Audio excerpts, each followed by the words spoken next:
Bjarnari, svo fór sem fór, fyrstu viðbrögð þín eftir leikinn?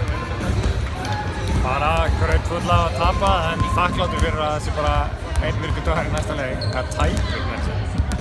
Já, mér fannst þess einhvern veginn svo spennustíð var ekki alveg rétt stillt hjá okkur. Hvernig höfðu þið svona talað um að nálgast þennan fyrsta leik í úrslitakeppninni? Við erum svo sem ekkert eitthvað, þú veist,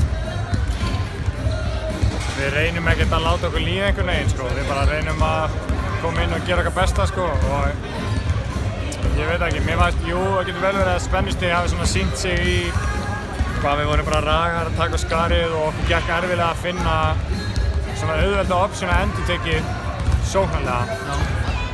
En að sama skapið, þú veist, þá erum við alveg að sýna baráttu og allt svoleiðis. Við tökum 27 sóknarfrákast í leiknum, sko. Þannig að við þurfum bara, held ég, að finna leiðir til þess að búa til fleiri auðveldari skot. Já, eitthvað svona sérstakt sem ætla að einbeita ykkur að bæta fyrir næsta leik? Getur þið bett á við neitt eða 12 hlutir?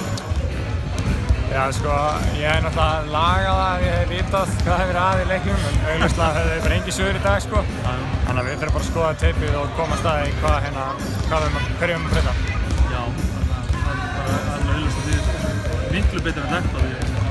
Þetta sýna það vantanlega í næsta leik. Já, ég ætla rétt að vona það, þannig að við séum töluvert betri en þetta. Takk fyrir þetta. Takk.